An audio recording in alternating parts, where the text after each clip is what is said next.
Terima kasih, ya. Ya, untuk materi pertama akan dimentori oleh Cak Asih. Apakah Cak Asih sudah ada di ruangan ini? Sudah ada di room ini? Udah ada. Oh, terima kasih Cak Asih sudah bergabung bersama kami. Ya. Untuk mempersingkat waktu ya, jadi langsung saja untuk materi pertama saya berikan kepada Cak Asih. Saya persilakan untuk materi pertama yaitu SKIA. Dipersilakan kepada Cak Asih.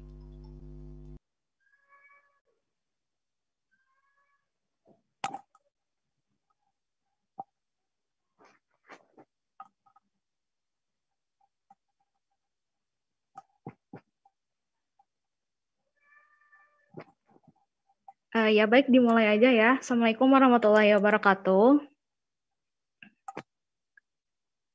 Waalaikumsalam warahmatullahi wabarakatuh.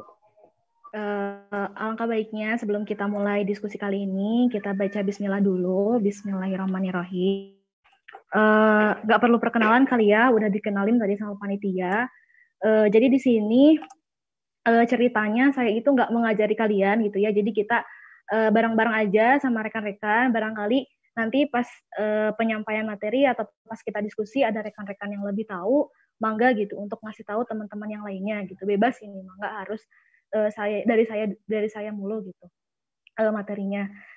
Mentoring akademik kali ini kebetulan saya dikasih amanah dari panitia ya, dari Himagri untuk menjelaskan mata kuliah tentang studi kelayakan investasi agribisnis. Nah, namun di sini dosennya Pak Deddy Rusman bukan? Iya, Pak Deddy. Ya, nah jadi di sini saya nggak akan terlalu menekankan mengenai materi ya. Jadi materi ada kan nanti modul dari panitia, ada juga modul dari Bapak. Jadi nanti saya tidak akan terlalu menekankan kepada materi. Jadi di sini kita akan lebih membahas mengenai hitungan-hitungan yang sudah diajarkan oleh Bapak. Kita ulas kembali gitu, barangkali selama perkuliahan ada yang belum mengerti. Ya, bisa dilanjut slide-nya. Nah, kita kan di sini belajar studi kelayakan investasi agribisnis. Nah, investasi agribisnis itu kan pasti kalian udah tahu bahwa investasi itu penanaman modal dengan tujuan untung. Nah, maka dari itu ada mata kuliah ataupun ada studi kelayakan investasi agribisnis yang digunakan untuk menganalisis apakah proyek yang akan kita investasikan atau proyek yang akan kita investasi di proyek itu layak atau tidak, ataupun proyek yang sedang kita jalankan itu layak atau tidak gitu untuk dijalankan. Nah, kalau mata kuliah usaha tani, barangkali ada yang udah mengambil usaha tani itu layak atau tidak gitu usaha taninya itu dilaksanakan, seperti itu, sama konsepnya seperti itu. Nah, adapun kegiatan yang dilakukan dalam melakukan studi kelayakan investasi agribisnis itu yang pertama itu ada riset. Jadi kita meriset dulu tentang investasi yang akan kita tanamkan ataupun proyek yang sedang kita jalankan, ada melalui perencanaan dan lain sebagainya. Yang kedua itu ada analisis evaluasi. Nah, analisis evaluasi ini digunakan untuk menilai bagaimana proyek kita sampai sejauh ini gitu. Yang ketiga itu ada pengujian yang tadi yang nanti akan dijelaskan mengenai perhitungan-perhitungan. Selanjutnya.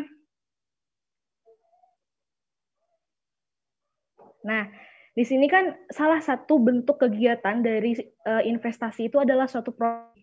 Nah, pengertian proyek itu adalah kegiatan yang mengeluarkan biaya untuk mendapatkan keuntungan. Pasti sampai di sini udah paham kan? Jadi, proyek itu suatu kegiatan yang mana di dalam kegiatan tersebut kita mengeluarkan biaya-biaya yang tujuan atau ending point-nya itu kita akan mendapatkan keuntungan dari proyek yang kita dapatkan. Nah, tujuan dan kegunaan dari evaluasi proyek ini yang tadi sudah saya jelaskan untuk memperbaiki penilaian investasi yang akan ditanamkan dalam proyek. Jadi harus ada evaluasi proyek, penilaian terhadap proyek sampai sejauh mana proyek itu layak atau tidak untuk dijalankan. Yang kemudian siklus proyek. Nah, adapun circle atau siklus proyek itu yang pertama itu ada perencanaan. Bisa dibaca nanti di modulnya, itu udah sangat jelas. Perencanaan itu seperti apa, mulai dari perencanaan pembangunan, penentuan lokasi, dan lain sebagainya. Yang kedua itu ada pelaksanaan, yang mana pelaksanaan itu sendiri adalah proses produksi. Dan yang ketiga itu ada evaluasi. Yang selanjutnya adalah jenis-jenis proyek. Nah, jenis-jenis proyek ini banyak sekali ya. Di sini ada 4. Yang pertama itu ada proyek fisik dan juga proyek non-fisik. Proyek fisik itu bisa kelihatan secara visual gitu, seperti jembatan dan lain sebagainya. Kemudian ada proyek pemerintah dan ada juga proyek individu. Ada proyek yang berorientasi sosial dan juga berorientasi ekonomi dan skala besar dan skala kecil. Yang selanjutnya ada manfaat. Manfaat dari proyek itu ada 2. Ada tangible benefit dan juga intangible benefit, yang artinya yang kalau tangible benefit itu si proyeknya itu bisa dinilai dengan uang. Ada yang secara langsung dan secara nggak langsung. Kalau secara langsung itu nanti bisa memperlihatkan bagaimana pendapatan si proyek itu tersendiri. Selanjutnya kalau yang intangible benefit itu yang nggak bisa dinilai dengan uang, itu berhubungan dengan faktor lingkungan seperti bagaimana pengaruh proyek terhadap lingkungan sekitarnya. Kemudian ada biaya-biaya yang digunakan itu ada 3. Ada biaya investasi, biaya operasional, dan juga biaya lainnya atau biaya yang tak terduga. Nah, biaya investasi itu adalah biaya yang digunakan dari mulai perencanaan sampai proyek itu berdiri. Kemudian biaya operasional itu adalah biaya yang digunakan pada saat si proyek itu berjalan atau pada saat si proyek itu berfungsi, pada saat operasionalisasi. Kemudian biaya yang terduga itu banyak sekali, ada biaya tenaga kerja, biaya operasi dan pemeliharaan, dan lain sebagainya. Next.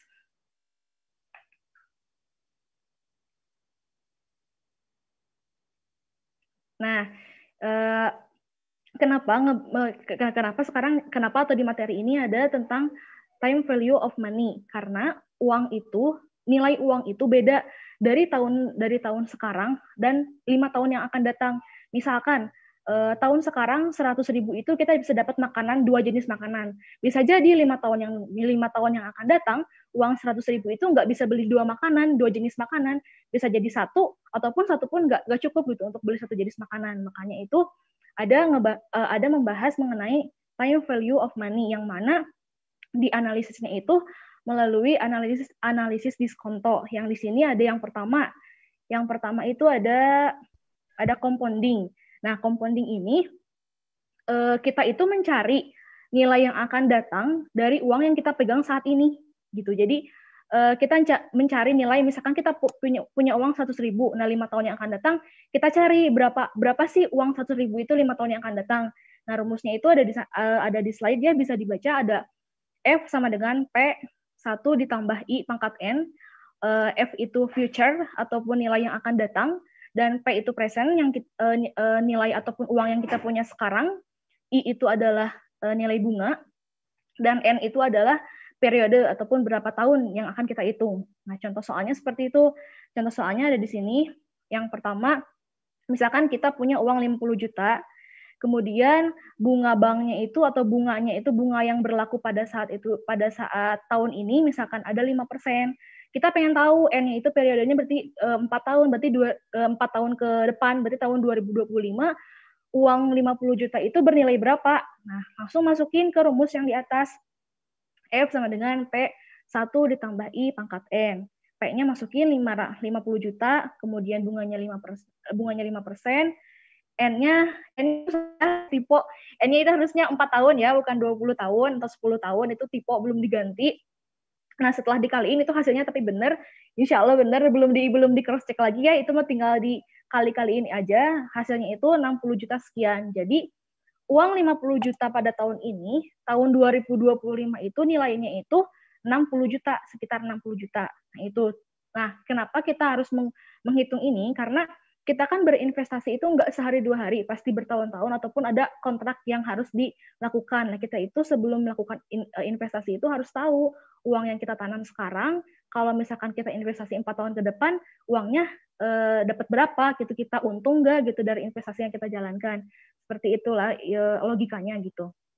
Kemudian compounding ini ada 2 jenis, ada compounding faktor for one per annum. Nah, compounding ini tuh tujuannya itu untuk mengetahui nilai total yang akan datang jika setiap akhir periode ditambahkan jumlah nilai tertentu yang sama, dalam artian misalkan kita nabung 4 tahun. Misalkan sebulannya itu diketahui nilainya itu berapa, misalkan sebulan 1 juta. Nah, 4 tahun yang kemudian, 4 tahun yang akan datang, kita hitung berapa uang yang kita dapat sekarang gitu. Nah, bedanya dengan yang compounding ini, yang diketahui itu udah diketahui kita punya 50 juta totalnya.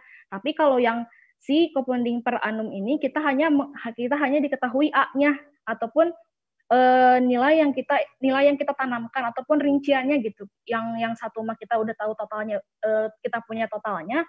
Yang ini mah kalau kita dicicil berapa gitu. Nih contohnya seperti ini. Seseorang menabung setiap akhir tahun sebesar 5 juta. Mulai tanggal 31 Desember 2015 sampai apabila tingkat bunga per tahunnya 15%, berapa nilai tabungan tersebut pada 31 Desember 2020. Nah, berarti kan dia itu nabung 5 juta per bulan. 5 juta per bulan 5 juta per akhir tahun per 31 Desember 2015. Nah, dia tuh pengen tahu nilai tabungan dia pada tahun 2020 dengan tingkat bunga 15%. Nah, kita masukin aja ke rumus. F sama dengan 1 tambah I pangkat N kurangi 1 per I. Dimasukin. A-nya ataupun tabungan awalnya itu 5 juta. Terus 1 ditambah 0,15 itu bunganya, kemudian dipangkatkan 5. Pangkat 5 dari mana? Karena dia kan nabung pada tahun 2015. Pengen tahu tabungan dia di tahun 2020, berarti kan 5 tahun selangnya ataupun periodenya. Maka N-nya itu 5. Kemudian terus dimasukin lagi dan dijumlahkan, hasilnya itu 33.711.906 sekitar itu. Jadi total tabungan dia dari 31 Desember 2015 sampai 31 Desember 2020 dengan nabungnya itu 5 juta, dia akan dapat 33.700 sekian. Seperti itu. Next.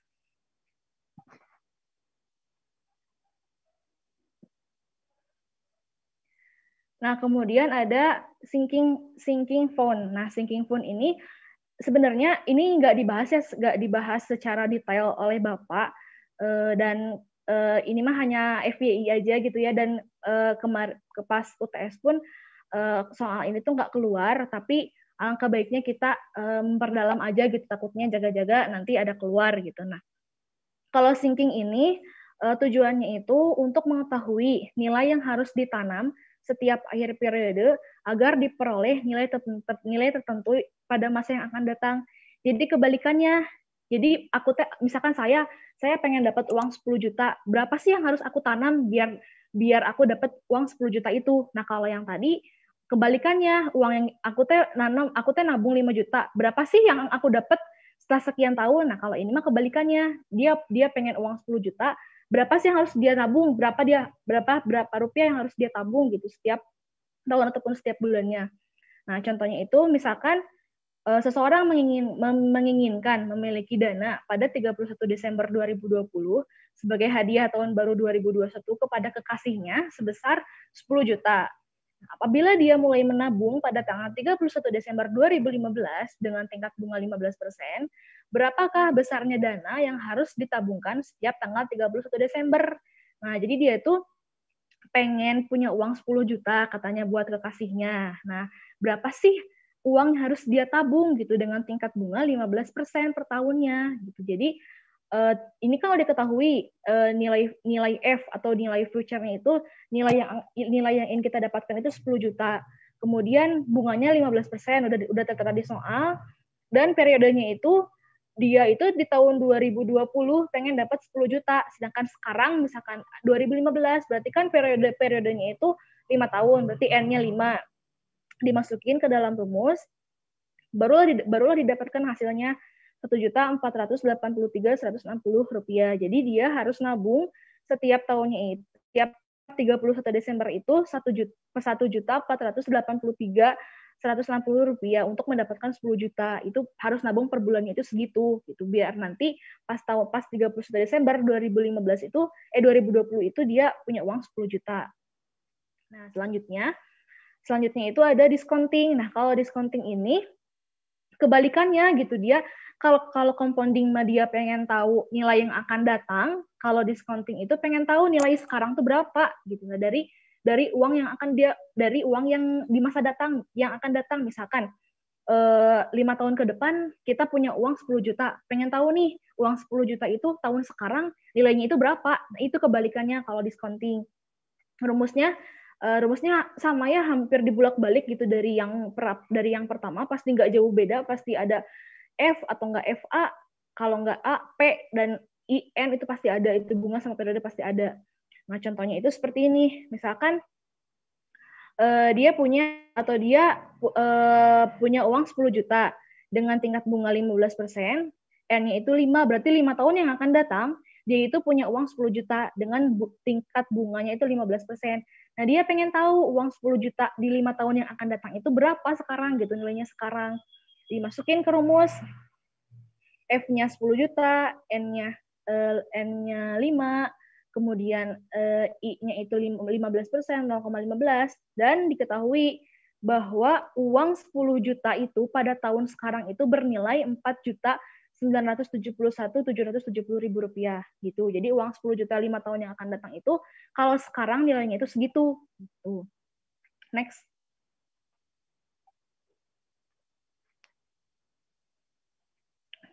Nah, selanjutnya ada present worth of an annuity factor. Jadi untuk mengetahui nilai sekarang jika setiap akhir periode ditanamkan nilai tertentu yang sama. Nah, kalau yang sama sih sebenarnya sama yang tadi yang compounding per one per annum. Jadi kalau compounding mah pengen tahu gitu dari nilai yang dia tanamkan di masa yang akan datang berapa nilainya. Nah, kalau ini kebalikannya, tabungan yang dia tabung itu sekarang pengen tahu nilainya itu berapa. Langsung aja ke contoh soal ya biar gak pusing. Seseorang memiliki kewajiban setiap tanggal 31 Desember sebesar 1 juta. Mulai tanggal 31 Desember 2017 sampai dengan tanggal 31 Desember 2022. Apabila orang tersebut ingin membayar lunas pada 31 Desember 2017 dan tingkat bunga yang berlaku adalah 15%, maka berapakah jumlah yang harus dibayarkan orang tersebut? Nah, biasanya ini tuh berlaku pada cicilan rumah. Kayak misalkan dia tuh punya kewajiban bayar sampai tanggal 31 Desember 2022 itu 1 juta rupiah. Nah, pengen tahu kalau misalkan dengan tingkat bunga 15% dan tahun sekarang gitu 31 Desember 2017 totalnya itu berapa gitu, berapa yang harus dibayarkan kalau dia pengen bayar sekarang gitu, nggak tahun 2022. Nah, dimasukinlah rumusnya. A itu uang yang dia punya pas awal, kemudian I itu tingkat bunga, N itu adalah periode, dimasukin dan hasilnya itu 3.300 sekian. Jadi apabila dia pengen bayar sekarang, uang yang 1 juta itu akan bernilai 3 juta dengan bunga 15%. Seperti itu. Selanjutnya ada capital recovery. Nah, untuk mengetahui berapa besarnya angsuran pinjaman tertentu dalam jangka waktu tertentu dan dengan tingkat bunga tertentu. Nah, ini mah kalau pengen tahu, misalkan kita punya uang mau beli motor nih, nah pengen tahu cicilan per tahun atau per bulan itu berapa, pakai rumus ini. Seperti contoh ini. Pemerintah Indonesia pada tanggal 31 Desember 1999 mendapatkan pinjaman sebesar 100 juta US dollar dengan kewajiban untuk membayar mulai 31 Desember 2000 sampai dengan 2009. Nah, dengan tingkat bunganya itu 9% per tahun. Berapakah angsuran per tahunnya? Nah, dimasukinlah dia tuh punya utang 100.000, kemudian bunganya itu 100.000, 100 juta, kemudian bunganya itu 9% dan N-nya itu periodenya itu 10 tahun dari 2000 sampai 2009 gitu kan. Nah, dicari, dihitung dan didapat dia itu per tahunnya itu harus bayar sekitar 15.500.000 sekian. Lanjut.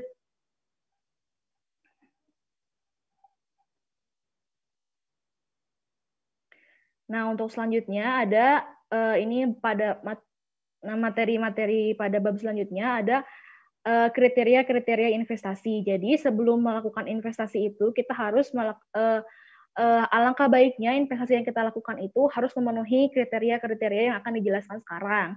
Yang pertama itu mencari nilai net present value-nya itu. Yang mana net present value itu,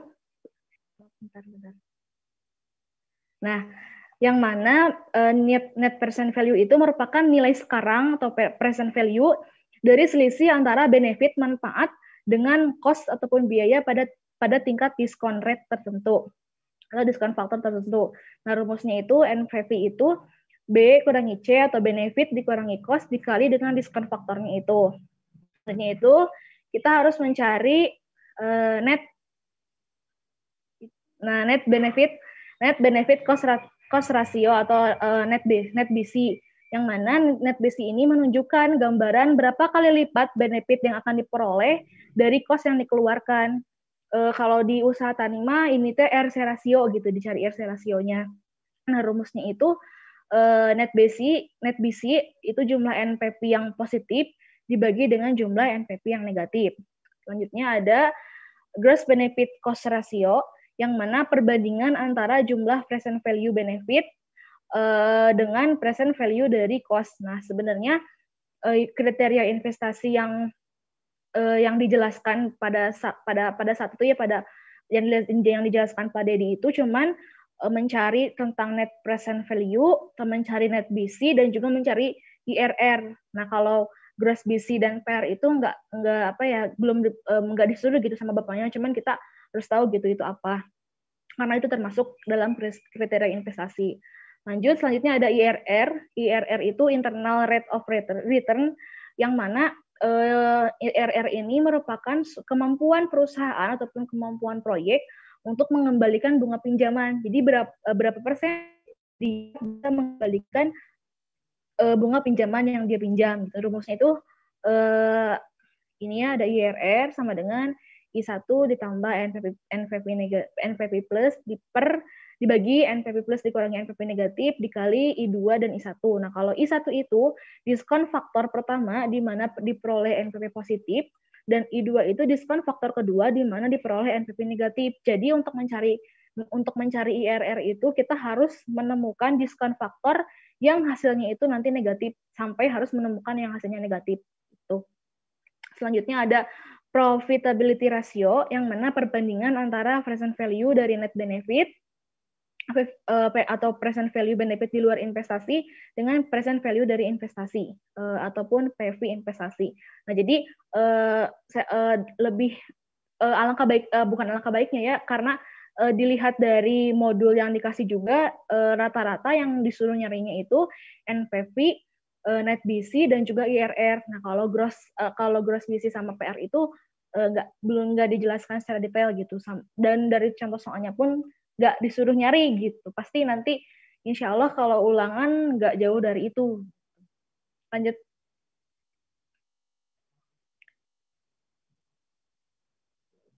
Nah, sekarang kita langsung masuk ke contoh soal. Ini mungkin ada ya di modul yang Bapak kasih. Nah, di sini itu ada udah tertera ya tahun ada 10 tahun, 11 sama tahun pertama itu ada 10 atau 11 tahun. Kemudian udah tertera benefitnya ada berapa, cost-nya berapa. Kemudian yang kita cari itu adalah net benefit, NPV, PV itu nggak perlu sih sebenarnya. PVBP, PVC itu DF 15%, NPV yang 15%, sama DF yang 25, NPV yang 25. Nah, jadi kita di sini fokus saja pada kolom 1, 2, 3, 4, 5, 6. Kemudian lanjut ke kolom 9, 10, 11, 12. Nah, karena kan di sini di perintahnya itu lakukan analisis finansial dengan melihat nilai NPV, net BC, dan IRR dengan catatan bunga pinjamannya itu 15% per tahun. Nah, kemudian next.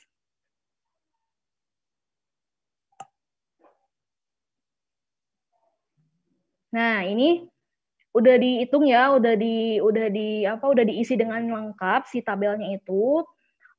Tadi kan yang net benefitnya kosong. Net benefit itu benefit kurangi cost. Jadi itu kan yang tahun yang nol itu belum ada benefit ataupun belum ada keuntungan. Jadi 0 dikurangi dengan yang cost 80 berarti negatif 80. Itu tanda kurung itu artinya itu negatif ya. Kemudian 0 dikurangi 34 minus 34, 25 dikurangi 25, seterusnya sampai yang ke sana, yang diskon faktor 10, 15%, 25%, 20% sama seperti itu rumusnya. Kemudian,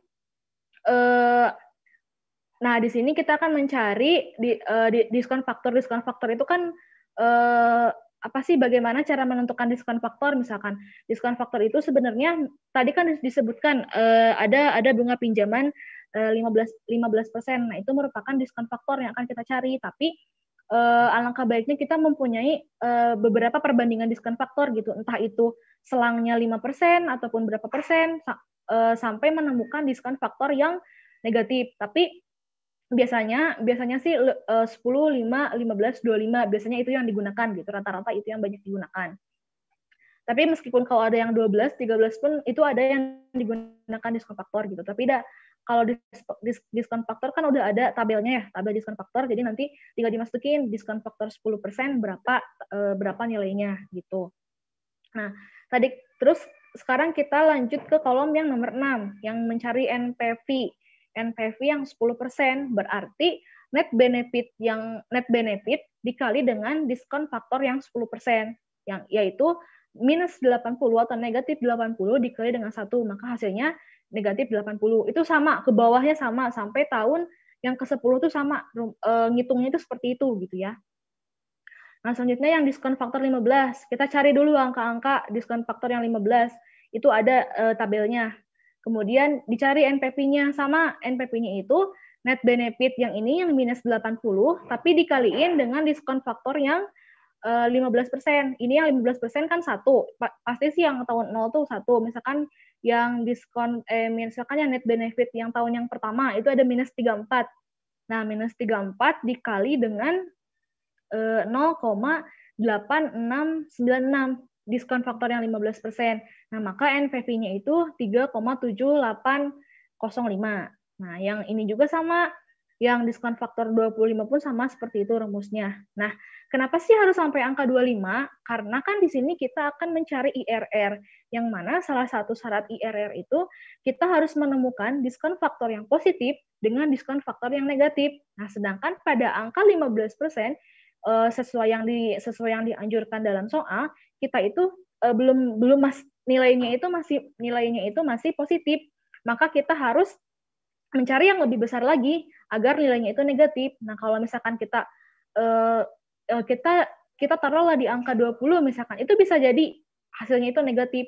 Tetapi meskipun di angka 25 tetap negatif. Jadi pokoknya harus mencari diskon faktor yang nanti nilainya itu ada yang positif dan ada yang negatif. Nah, maka dari itu kenapa sih harus ada diskon faktor 33 ini? Karena yang 10% nilai NPV-nya tuh yang di bawah, yang total NPV yang dipakai bold atau pakai warna, itu masih yang NPV itu masih 50 itu masih positif. Kemudian yang 15 itu jumlahnya itu masih 18, itu masih positif. Nah, berarti kalau dari angka 18 menuju angka negatif kan udah dikit lagi gitu ya. Nah, kita carilah yang 25, ternyata yang 25 emang negatif 28, berarti oh iya pakai yang itu aja nggak apa-apa gitu. Terus selanjutnya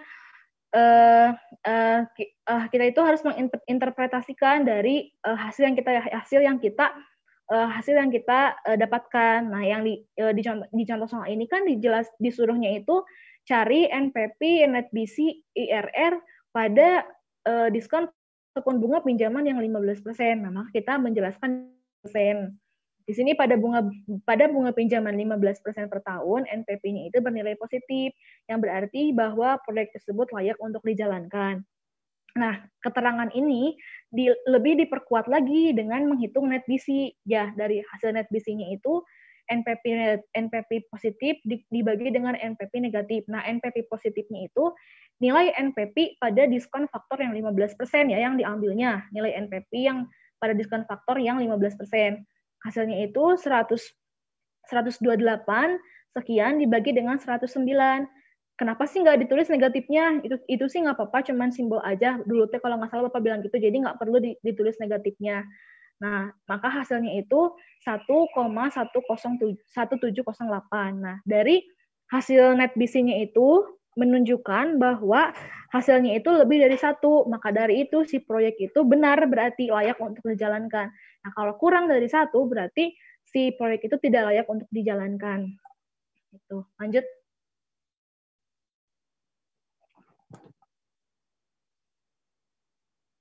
Nah, sekarang kita akan mencari IRR. Nah, IRR-nya itu kan ada selang ya, ada selang di diskon faktor. Nah, cara menentukan selang diskon faktornya itu apa? Nah, tadi kan di soal diketahui bahwasannya cari IRR pada diskon faktor 15%. Oh, berarti diskon faktor yang positifnya itu yang 15% karena nilai NPP-nya itu kan positif.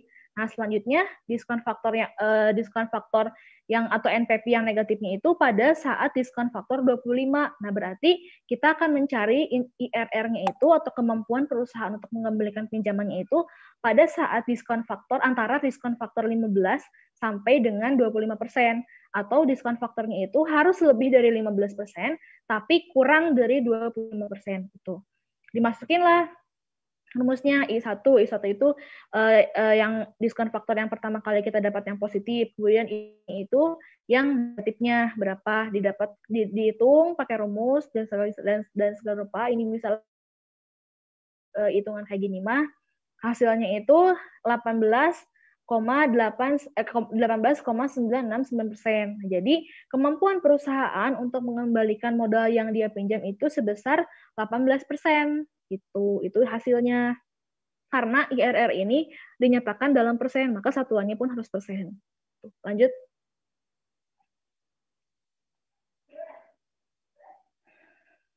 Nah, ini nih kita materinya sih udah selesai sampai sana. Nah, kita sekarang masuk ke latihan soal UTS.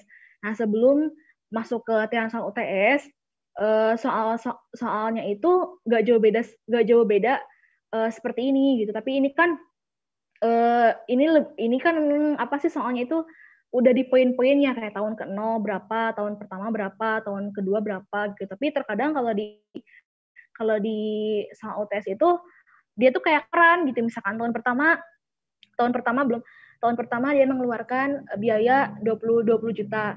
Tahun ketiga, keempat, kelima dia mengeluarkan biaya sebesar 15 juta.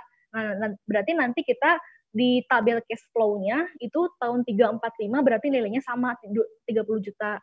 Gitu misalkan, dan tahun ke-9, ke-10, ke-11, 12 rata-rata biayanya itu yang dikeluarkan misalkan 90 dan benefit yang didapatkan 30. Berarti dari tahun segitu nilainya sama gitu. Jadi nanti tips triknya gitu ya, sebelum kalian ngisi soal UTS, kalian bikin tabel di kan ini karena online ya, jadi gunakan aja yang gampang-gampang, misalkan bisa pakai Excel. Jadi nanti kalian bikin tabel di Excel, misalkan bukan tahun sih, bikin yang tabel yang analisisnya aja, misalkan sediain tabel buat benefit, cost, kemudian net benefit, kemudian diskon faktor yang 10%-nya, berapa isinya, berapa nilainya yang 10%, angka-angkanya, yang 15% berapa, yang 20% berapa, yang 25% berapa, meskipun nanti nggak tahu berapa diskon faktornya, tapi kita udah punya gitu. Jadi nanti pas kita ngerjain soal, kita tinggal input datanya gitu, dan tinggal mengalihkan. Karena kan kalau di Excel itu cepet ya, tinggal di drag, udah aja dapat nilainya gitu. Nah, ini bahan ajarnya, materinya PPT-nya bisa di-share ke yang lain. Karena kalau ini dibaca satu persatu, ini tuh banyak banget ya. Kayak misalkan contohnya aja yang tahun ke-0. Biaya yang dikeluarkan untuk tenaga kerja itu 35 juta rupiah, untuk pembelian bibit 30 juta, dan pembelian pupuk serta pembelian obat-obatan 30 juta. Nah, pada tahun ke-0 ini tidak dijelaskan.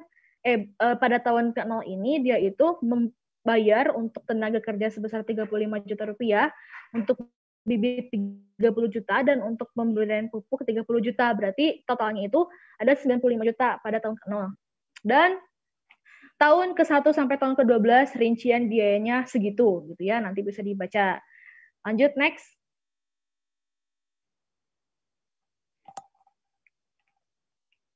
Nah, ini buat si penerimaannya. Nah, Harga output per kilo dihitung untuk produk utama sebesar 10.000, sedangkan untuk produk sampingan sebesar 2.000. Nah, pada tahun ketiga, nih kalian tuh harus udah connect. Di sini dijelaskan tahun ketiga, oh berarti tahun 1, 2, dan tahun ke-0 itu dia belum punya pendapatan gitu, belum punya penerimaan, belum keuntungan gitu. Karena di sini dijelaskannya tahun ketiga. Dari tahun ketiga, jumlah hasil produksi utama sebesar 2.500, sedangkan produk sampingannya itu 850 kilo. Nah, ini kan hasil produksinya, sedangkan harga outputnya udah dijelaskan di atas.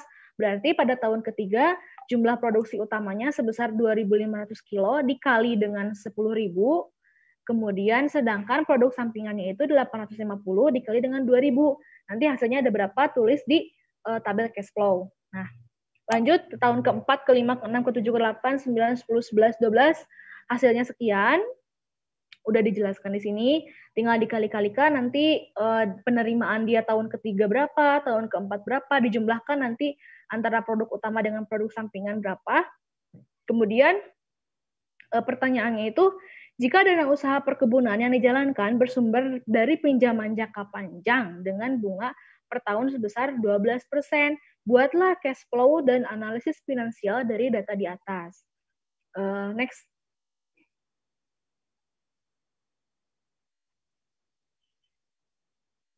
Nah, ini tabel cash flow-nya.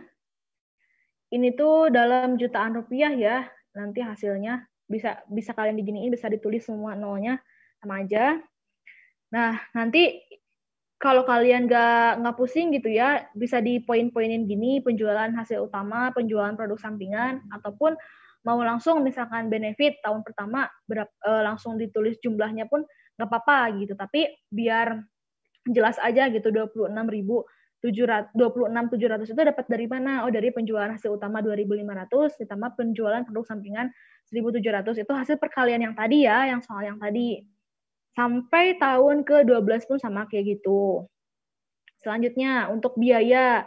Biaya kan tadi ada untuk tenaga kerja, bibit, sama pupuk. Nah, ditulis saja, dimasukin ke tabel. Tadi kan tahun ke-0 35 untuk tenaga kerja. Terus untuk pembelian bibitnya itu 30.000 dan untuk 30 juta. Nah, untuk pembelian pupuknya itu ada 30 juta. Masukin aja ke sana. Masukin. Tahun pertama masukin berapa, tahun kedua 3, 4, 5, 6 sampai tahun 12 berapa, tahun 12 berapa. Kemudian ditulis jumlahnya.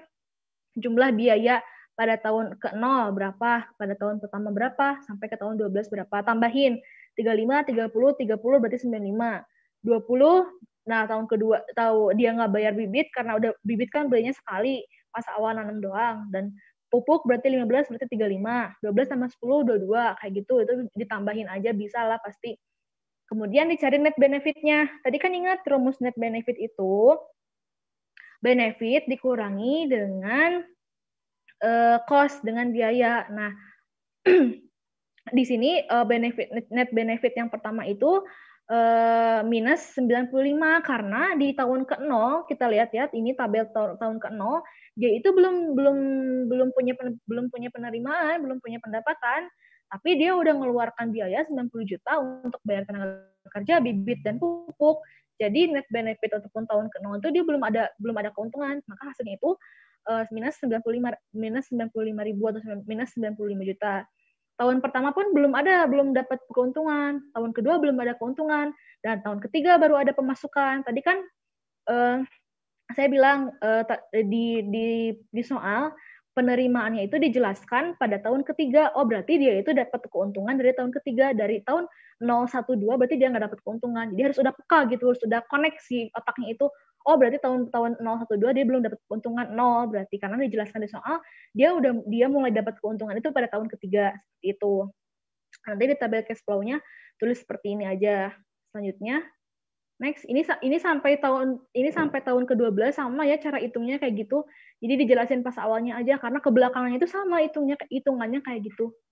Nah, ini dimasukin ke tabel analisis finansial. Nih, ingat ya, tabel analisis finansial itu yang ada diskon faktor, NPV, dan segala rupa. Kalau yang tabel cash flow itu cuma pemasukan dan penerimaan aja, karena kan kas gitu, harus pemasukan dan juga harus pengeluarannya seperti apa. Nah, kalau ini tabel analisis finansial. Jadi jangan ketukar ya nanti, dan juga baca perintahnya, apakah disuruh bikin tabel cash flow dulu, baru tabel analisis finansial, ataupun terkadang bisa langsung tanpa kita bikin tabel cash flow pun kita bisa langsung bikin tabel analisis finansial, cuman emang agak panjang gitu mengerjainnya. Maka dari itu biasanya harus berurutan, tabel cash flow dulu, baru tabel analisis finansial. Jadi biar gampang masukin datanya.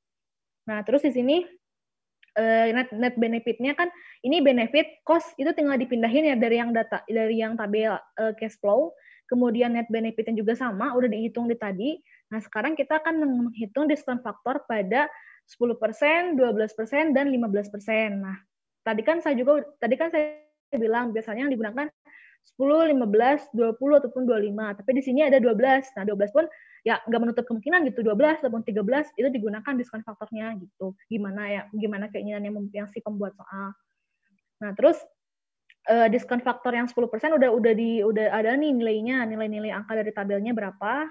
Kemudian kita nyari NPP-nya itu. NPP-nya itu net benefit dikali dengan diskon faktor. Berarti minus 95.000 dikali dengan 1, berarti minus 95 juta. Berarti itu 95 juta. Nah, sama di diskon faktor yang 12% maupun yang 15% pun sama gitu rumusnya. Net benefit yang ini dikali dengan nilai diskon faktor pada yang 12% dan yang 10% gitu. Jadi sama sebenarnya, hitungan ke bawahnya pun sama. Harus tahu awalnya aja udah. Kalau di Excel kan udah aja kita ngisi yang tahun ke-0 ke bawahnya, kita drag udah ada nilainya. Itu lebih gampang gitu sebenarnya kalau ngitung di Excel. Seperti itu. Makanya nanti pas UTS, sebelum UTS kalian nyiapin dulu file di Excel. Tapi nyiapinnya itu diskon faktor yang 10 dah, dari 10 sampai 25 lah, mentok-mentok 25.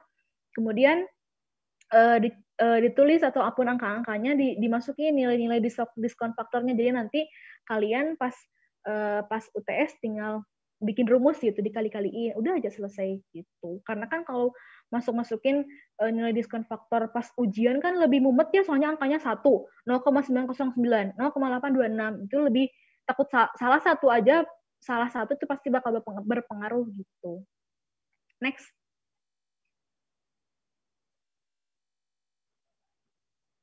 Nah, selanjutnya itu kita kan mencari nilai NPP-nya pada bunga pinjaman 12%.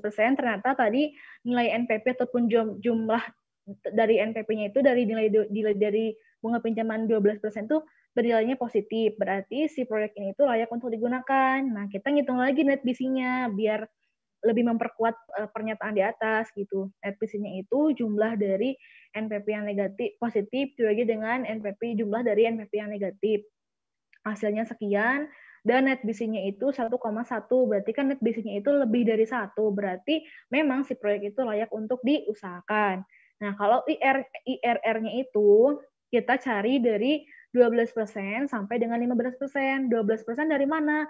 12% itu dari yang keterangan di soal. Nah, 15% yang mana? 15% itu adalah NPP yang negatifnya gitu. Kita dapat nilai NPP negatif pada diskon faktor 15%. Oh, berarti kita mencari IRR-nya itu rentangnya itu antara 12 dan 15, tapi harus lebih dari 12% dan kurang dari 15%. Jadi nanti kalau misalkan nilai IRR kalian misalnya ngerjain soal, kemudian nilai hasil dari IRR-nya itu lebih dari 12%, tapi kurang dari 15%, itu pasti udah benar gitu. Karena dari kaidahnya pun udah pasti benar gitu. Gak tahu sih angkanya berapa, cuman karena emang kaidahnya udah benar, pasti bakal benar gitu. Itu segitu angkanya pasti bakal benar.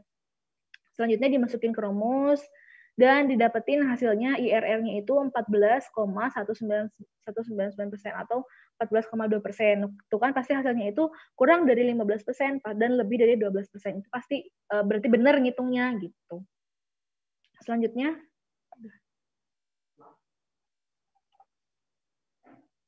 Nah, ini satu lagi bukan soal ya, yang mungkin yang keluar karena Bapak suka kurpa kan, jadi pasti ada kurpa nanti. Nah, di sini itu kan ada pemilihan proyek ya. Jadi misalkan kita dihadapkan dengan 2 proyek. Nah, 2 proyek itu bisa jadi si 2 proyek itu biayanya sama tapi benefitnya yang berbeda, dan 2 proyek itu benefitnya yang sama tapi biayanya berbeda. Misalkan nih, yang pertama nih, perhatiin baik-baik ya. Ada 2 proyek dengan biaya yang sama. Nih, biayanya sama. Misalkan antara proyek A dan proyek B itu sama biayanya 5 juta misalkan. Tapi benefit yang dihasilkan dari proyek A dan proyek B itu belum tentu sama gitu meskipun biayanya sama gitu. Nah, kita lihat di sini proyek A di sini kan bukan kurva garisnya itu yang warna merah, proyek B yang warna biru. Nah, kita lihat misalkan kalau di ini angka 5, 10, 20% itu bunga ya, tingkat bunga. Misalkan tingkat bunga 10%, pada tingkat bunga 10%, proyek A dan proyek B atau garis A dan garis B itu saling bersinggungan. Artinya di sana itu crossover discount rate, berarti biayanya itu sama di sana pada saat bunga 10% biayanya itu sama. Nah, jikalau bunganya itu di angka 5, ya lihat angka 5, proyek mana yang akan kita pilih? Nah, dalam artian biayanya itu sama, tapi benefitnya itu besar, lebih besar gitu. Nah, misalkan di sini ada garis kuning dari angka 5 ke atas, maka proyek yang harus kita pilih itu adalah proyek A. Kenapa proyek A? Karena proyek A itu garis merah itu pada saat bunga 5 ya, di sini bunganya 5, proyek A itu berada di atas garis biru. Berarti benefit yang diberikan itu lebih besar daripada si proyek B. Nah, jadi pada saat bunga 5%, kita harus memilih proyek A karena benefit yang diberikan itu lebih besar. Bisa dilihat dari kurva proyek A itu garis merah itu berada di atas garis yang biru. Dari yang mana garis biru itu adalah proyek B. Nah, kebalikannya, jika bunga di 20%, maka proyek yang harus kita pilih adalah proyek B. Kenapa? Karena proyek B itu lebih besar benefit daripada proyek A. Kenapa lebih besar? Dilihat dari si kurvanya. Proyek B itu yang garis biru itu berada di atas garis merah. Berarti kita harus memilih proyek yang benefitnya itu lebih besar. Gitu ya. Kalau berbicara benefit, berarti kita pengen untung yang sebesar-besarnya dong. Nah, maka dari itu kita pilih benefit yang lebih besar. Kebalikannya, kalaupun benefitnya yang sama, kalaupun berbicara biaya, pasti kita pengen biaya yang lebih murah. Maka dari itu, kalau biayanya beda, berarti kita pasti pilih biaya yang murah daripada biaya yang mahal. Sedangkan benefitnya sama gitu, kayak kasus yang selanjutnya. Next.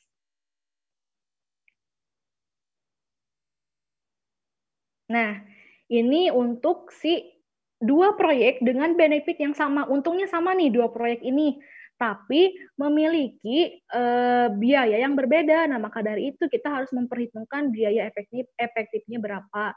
Dengan catatan atau dengan artian kita harus memilih biaya proyek dengan penggunaan biaya yang lebih kecil. Jadi kebalikannya, kalau yang tadi yang kita benefit, nah kita pasti pengennya yang gede atau untungnya yang gede. Nah, kalau biaya pasti kan kita pengennya biaya yang rendah kan, nah gitu.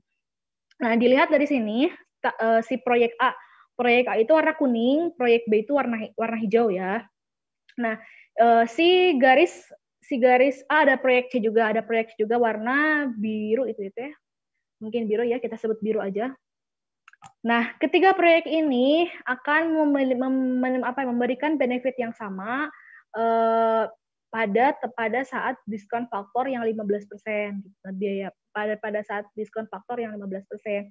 Nah, kalau diskon faktornya di titik 20%, berarti proyek yang harus kita pilih adalah proyek C. Kenapa proyek C? Karena proyek itu garisnya itu berada di bawah proyek B dan proyek A. Pasti yang tadi kan kita ingat ya mindsetnya, kalau biayanya sama, kalau benefitnya sama, kita pilih biaya yang paling rendah. Nah, dari kurva ini, dari misalkan kalau kita diambil garis putus-putus dari angka 20, dari 20 yang garis yang pada itu ya, pada sumbu yang horizontal, pada sumbu X, itu kita pasti akan menyinggung garis yang proyek C yang biru itu. Nah, maka dari itu pada saat benefit yang sama, maka biaya yang harus dikeluarkan adalah proyek yang harus kita pilih adalah proyek C karena biayanya itu lebih rendah karena di bawah di bawah garis merah, garis hijau dan garis kuning. Nah, misalkan di sini kita sebelum angka 15 ya, misalkan di sini yang ada angka 10. Nah, kita tarik garis putus-putus ke atas.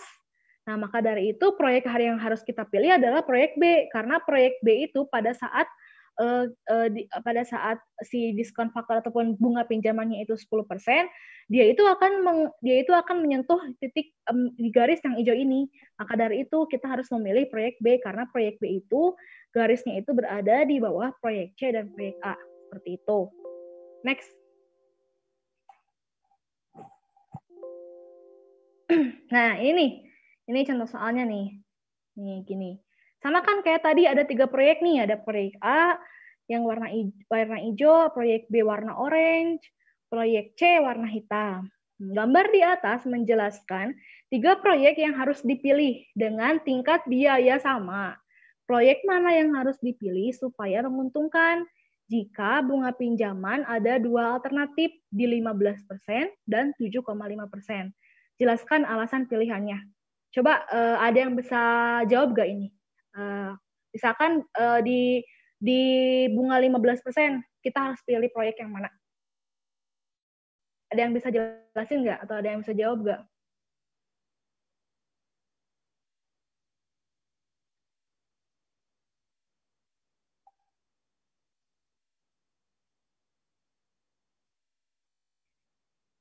Halo, ada yang bisa jawab nggak? Pada paham nggak? Kalau nggak paham, tanyain aja. Izin menjawab boleh, Cek? Iya, mangga. Kalau yang di 15%, berarti kita harus pilih proyek yang mana? Project yang mana? Menurut saya, kalau di 15% proyek yang C. Yang alasannya? warna hitam. Karena kan kalau dilihat-lihat, kalau misalnya 15% itu kan di atas 10 ya. Otomatis yang paling atas benefitnya itu yang warna hitam. Ya, betul sekali. Berarti itu jawabannya ya.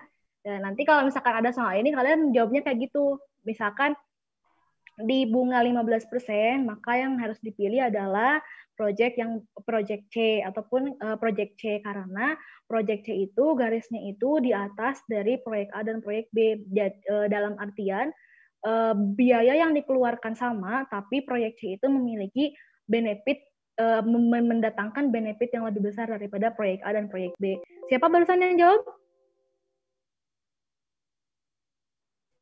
Saya Julpa. Oh, Julpa. Oke. Lanjut.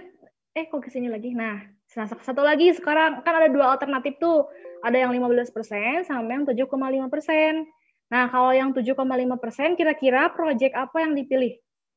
Ada yang bisa jawab lagi nggak? Saya, Cek. Ya. Kalau itunya 7,5%, project B yang dipilih. Soalnya ada di atas yang project A sama C. Betul nggak sih? Betul. 75 kan ke sini sebelum angka 10 ya. Nih, 75 kan sebelum angka 10.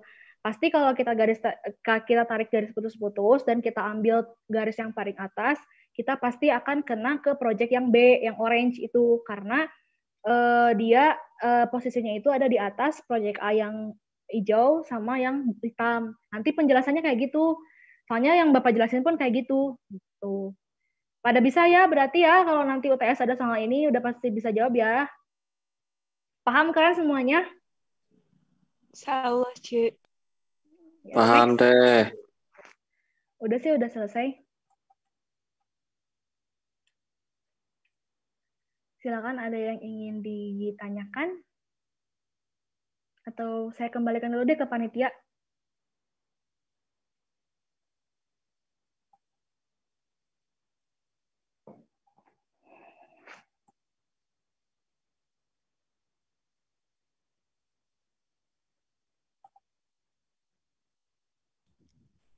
Bagaimana?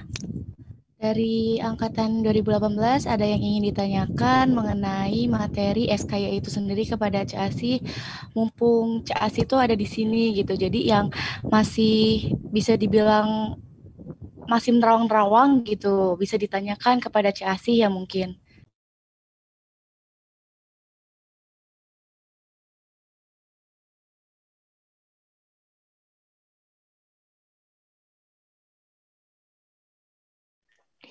izin bertanya Teh. Iya, mangga silakan. Pas tahun kemarin itu kurvanya bakalan ada 1 atau bakal ada lebih? Itu aja. Pengennya 1 atau 2. Nanti saya bilang ke bapaknya.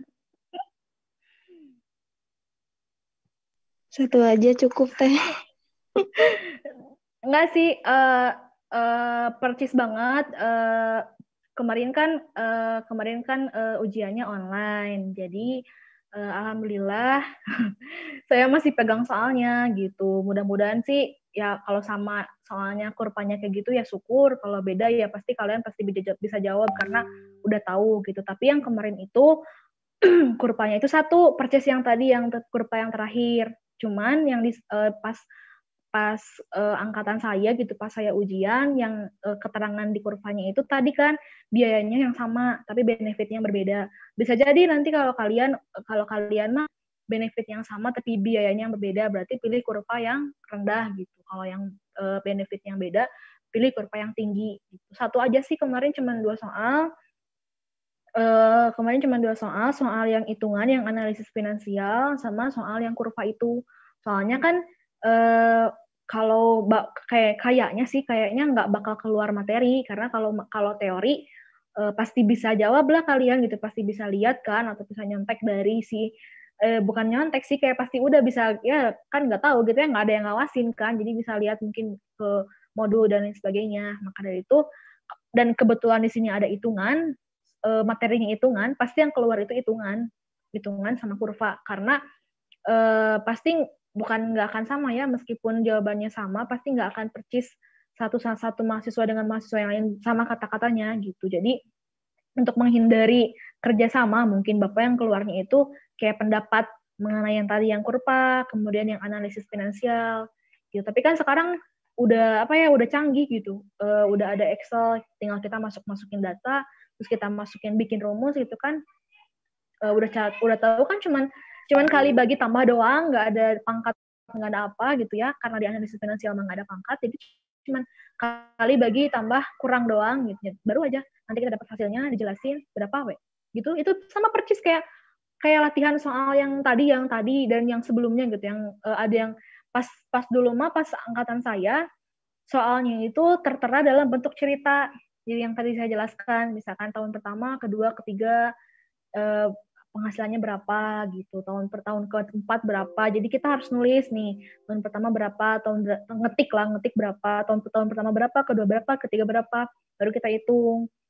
Nah, kalau misalkan sekarang ujiannya udah dalam bentuk tabel kan enak gitu, tinggal kita masukin, nggak harus nerjemahin dulu si soal ceritanya gitu. Tapi kemarin mah yang keluar itu soal cerita. Nah, maka dari itu tips triknya sebelum kalian ujian Sekia ini bikin tabel dulu di Excel.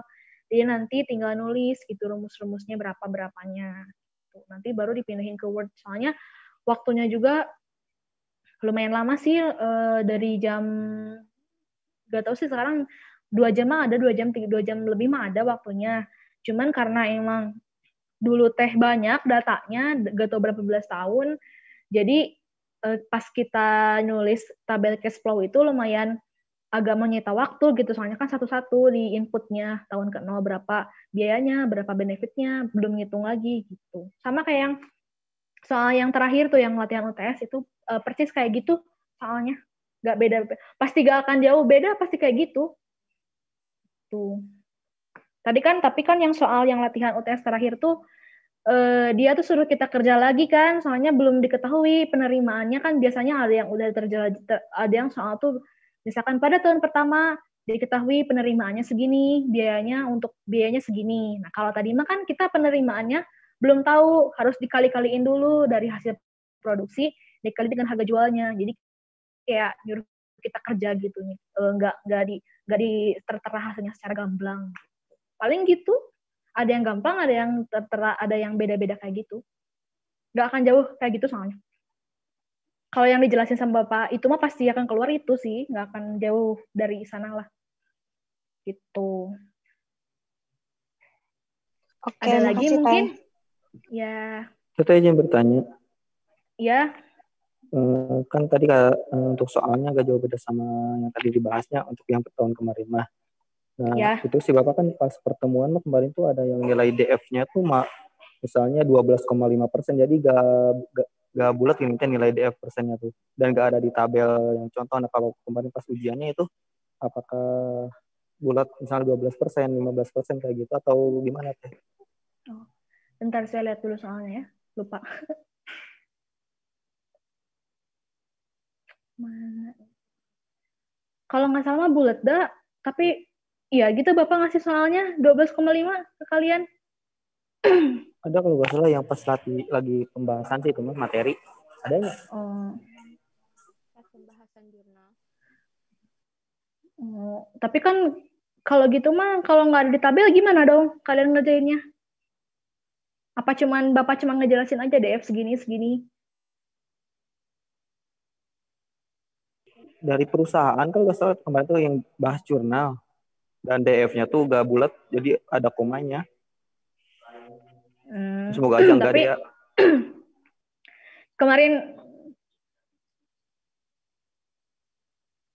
kemarin mah enggak bulat 10% kemarin.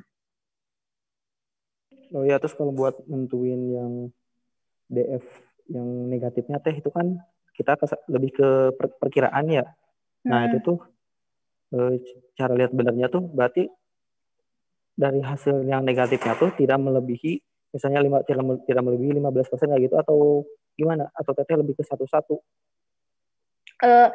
Gini sih, dilihat dari nilai NPP-nya ya. Misalkan di diskon faktor 15%, NPP-nya itu 18. Nah, 18 kan kalau diskon faktor semakin gede, NPP-nya kan semakin kecil nilainya. Nah, jadi kita cari diskon faktor yang lebih dari 15.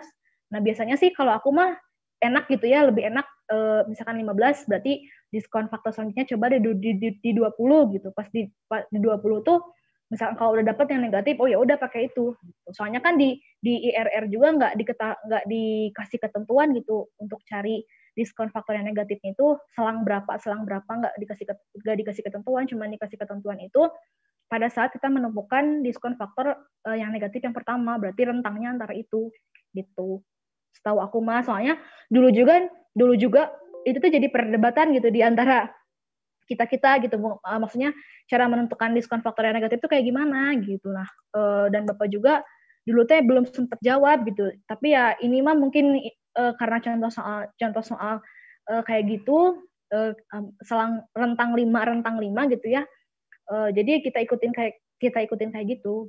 Jadi pokoknya sampai nemu yang diskon faktor negatifnya berapa, NPP negatifnya berapa di diskon faktor berapa gitu. Belum kalau ketentuan itu sih belum tahu sih, saya juga saya pribadi gitu belum tahu gitu. Cuman pas kemarin mah ya random aja, 10 berarti 15 atau 20 atau 25, agak pasti gak akan jauh dari itu gitu.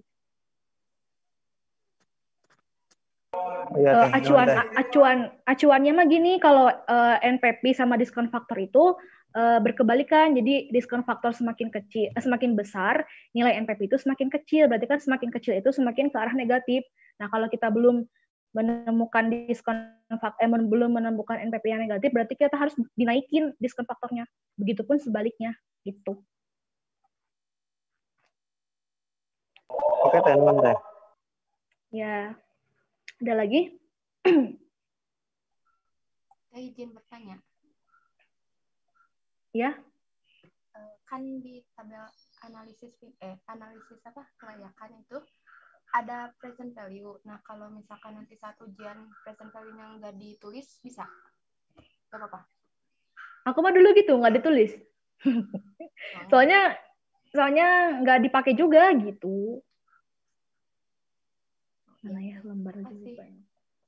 Nggak ditulis, soalnya itu kan buat nyari gross BC ya, gross BC sama PR. Gross BC sama PR. Nah, kalau itu kan dulu masih ke angkatan saya gitu ya, pas saya belajar ada pernyataan katanya dilewat aja kalau gross BC sama PR mah. Jadi kita nyari yang IRR sama NPP sama net BC aja. Aku kemarin nggak dipakai yang itu, jadi tabel analisis finansialnya itu cuma net benefit, diskon faktor sama NPP aja. PV sama yang lainnya mah nggak dipakai. Tuh. cash in, cash out gitu. Biasa sih kalau cash flow mah sama sih tabelnya kayak gitu, pasti ke samping. Kalau analisis finansial pasti ke bawah. Tuh.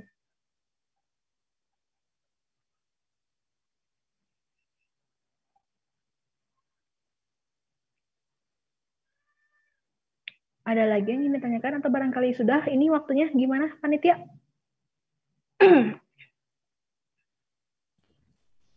Iya, Ce, udah cukup waktunya. Dari panitia sudah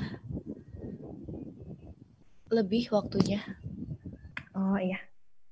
Ya barangkali penutupannya dari closing statement dari saya, semangat buat kalian yang mau UTS. Kapan sih UTS-nya?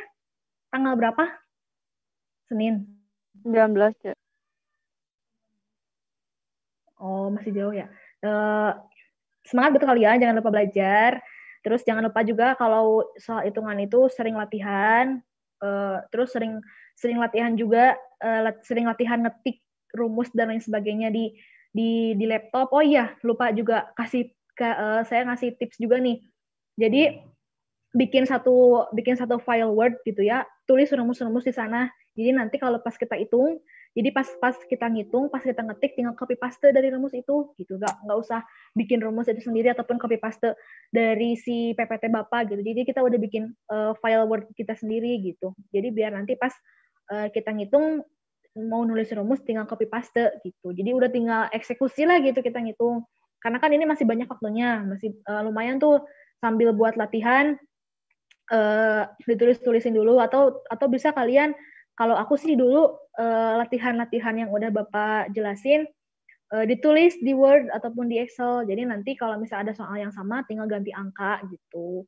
Tinggal ganti angka, jadi kan nggak lama gitu, nggak perlu ngedit lagi gitu. Atau malahan mah udah dikasih nama dan lain sebagainya. Jadi nanti tinggal ngumpulin atau tinggal di convert ke PDF gitu. Jadi buat gampang kitanya. Jadi selagi ada yang mudah, kenapa nggak dicoba gitu. Terus intinya mah harus sering latihan sih kalau soal hitungan. Pasti soalnya mudah-mudahan, bukan pasti, mudah-mudahan soalnya nggak jauh beda dari ini karena Bapak ngajarnya juga tentang ini.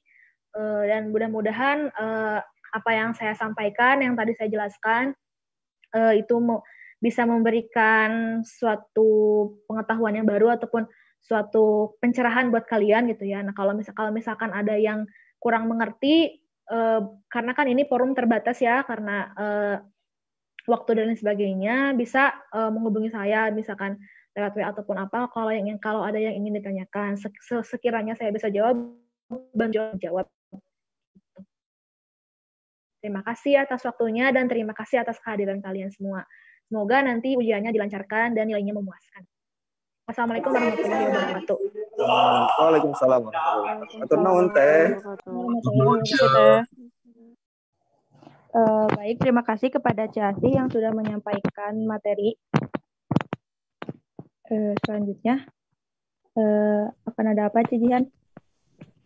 Ya, jadi sebelum memasuki materi kedua gitu ya, jadi boleh merilekskan diri dulu gitu. Yang mau minum mangga boleh minum dulu, yang mau ke WC mangga boleh ke WC dulu.